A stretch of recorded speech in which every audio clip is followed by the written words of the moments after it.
আসসালামু আলাইকুম বন্ধুরা, কাছের এবং দূরের দেশ এবং বিদেশ যে যেখান থেকে আমার রান্নার ভিডিওটি দেখছেন, আশা করি সবাই আল্লাহর রহমতে ভালো আছেন। আলহামদুলিল্লাহ, আমিও আপনাদের দোয়া এবং ভালোবাসায় আল্লাহর রহমতে ভালো আছি। আরেকটি নতুন দিনে নতুন আরেকটি রান্নার ভিডিও নিয়ে চলে আসলাম। তো আজকে আমি হাতে মাখা গরু মাংসের রেসিপি আপনাদের সাথে শেয়ার করব। তো এখানে আমি গরুর মাংস নিয়েছি আর মাংসগুলো ভালো করে পানি দিয়ে ধুয়ে নিয়েছি। এখন এর মধ্যে সব ধরনের মশলা দিয়ে দিব। তো প্রথমেই কেটে রাখা পেঁয়াজ কুচি দিয়ে দিব, স্বাদ মতো লবণ, পরিমাণ মতো ধনিয়ার গুঁড়া, পরিমাণ মতো হলুদের গুঁড়া, সরি বন্ধুরা, ব্যাক ক্যামেরায় পরিমাণ মতো আদা রসুন বাটা এবং লাল মরিচের গুঁড়া দিয়ে দিয়েছিলাম। এখন দুটি তেজপাতা, এলাচ, দারচিনি দিয়ে মেখে নিব মাংসগুলো। তো গরুর মাংসগুলো ব্যাক ক্যামেরায় মেখে নিয়েছি। এখন গরুর মাংস একদিনের জন্য নর্মাল ফ্রিজে রেখে দিব। তো একদিন পরে আমি গরুর মাংসগুলো নর্মাল ফ্রিজ থেকে বের করেছি আর এরকম কালারটা হয়েছে। এখন রান্নায় চলে যাব। এজন্য চুলায় কড়াই বসিয়ে পরিমাণ মতো সাদা তেল দিয়ে দিয়েছি। তেল গরম হয়ে গেছে। এখন কেটে রাখা পেঁয়াজ কুচি দিয়ে একটু নেড়ে চেড়ে দিব। আমি কিন্তু মাংস মাখানোর সময়ও পেঁয়াজ কুচি দিয়েছি আর এর জন্য এখন অল্প পরিমাণ পেঁয়াজ দিলাম। পেঁয়াজটাকে কিছুক্ষণ ভেজে নিব। আমার ভিডিও দেখে যদি আপনাদের ভালো লেগে থাকে তাহলে লাইক, কমেন্ট, শেয়ার করে দিবেন আর অবশ্যই সাবস্ক্রাইব করবেন। তো পেঁয়াজটাকে কিছুক্ষণ ভেজে নিয়েছি। এখন তেলের মধ্যে 1 চা চামচ পরিমাণ আবারও লাল মরিচের গুঁড়া দিয়ে দিলাম। এখন লাল মরিচের গুঁড়া দিয়েছি কারণ এতে করে মাংসের কালারটা সুন্দর হবে। এখন মেখে রাখা গরু মাংস দিয়ে নেড়ে চেড়ে দিব।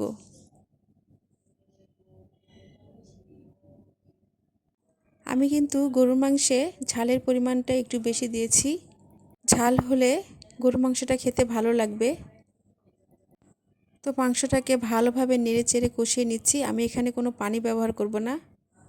মাংস থেকে যে পানি উঠবে সেই পানি দিয়েই আমি গরুর মাংসটাকে কষিয়ে নিব।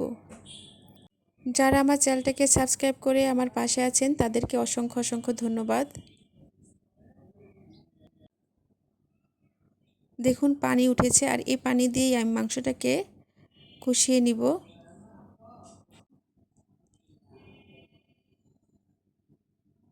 আর যারা এখন চ্যানেলটাকে সাবস্ক্রাইব করেন নাই, ভিডিও দেখতে থাকুন, দেখতে দেখতেই ভালো লেগে যাবে।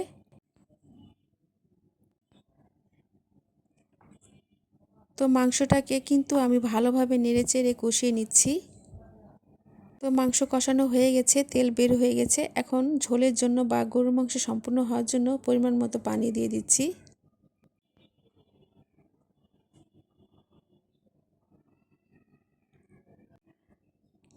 আমি পুরনো কড়াইতে মাংস রান্না করতেছি, এতে করে মাংসের স্বাদ দ্বিগুণ হবে। দেখবেন পুরনো কড়াইতে মাংস রান্না করলে খেতে ভালো লাগে। আর মাংসটা আমি ভাজা ভাজা করব বলে আমি পুরনো কড়াই নিয়েছি। তাছাড়া কিন্তু একটা কথা আছে, পুরনো চালে ভাতে বাড়ে। তো সেটা তো গরুর মাংসটা সম্পূর্ণ আমি মিডিয়াম আঁচে রেখে রান্না করব। এখন পরিমাণ মতো ভাজা জিরে গুঁড়ো দিয়ে নেড়ে চেড়ে দিব। জিরেটাকে আমি আগে থেকে ভেজে গুঁড়ো করে নিয়েছিলাম।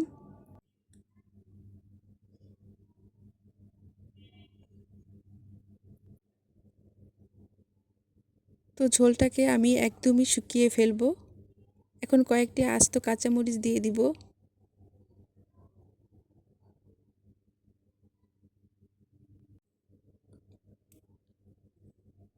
কাঁচামরিচ দিলে তরকারির সেন্টটা ভালো আসে আর দেখতেও সুন্দর দেখা যায়।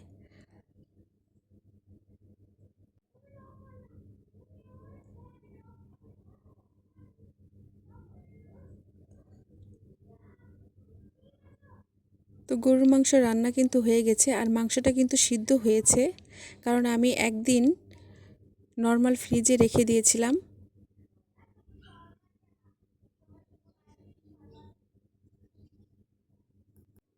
তো দেখুন ঝোলটা কত গ্রেভি হয়েছে। তো এখন গরুর মাংস নামিয়ে ফেলবো।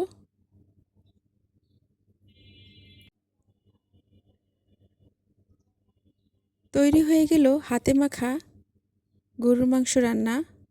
এ মাংস দেখতে যেমন সুন্দর হয়েছে, খেতেও ততটা মজা হয়েছে। এই গরুর মাংস পোলাও, ভাত, খিচুড়ি, পরোটার সাথে খেতে খুব ভালো লাগবে। তো এভাবে আপনারা রান্না করে খেয়ে দেখবেন। নতুন নতুন ভিডিও দেখতে আমার চ্যানেলের সাথে থাকবেন। ভিডিও নিচে বেল আইকনে ক্লিক করবেন যাতে নতুন কোনো ভিডিও ছাড়লে আপনাদের মোবাইলে নোটিফিকেশন চলে যায়। সবাই ভালো থাকবেন। আল্লাহ হাফেজ।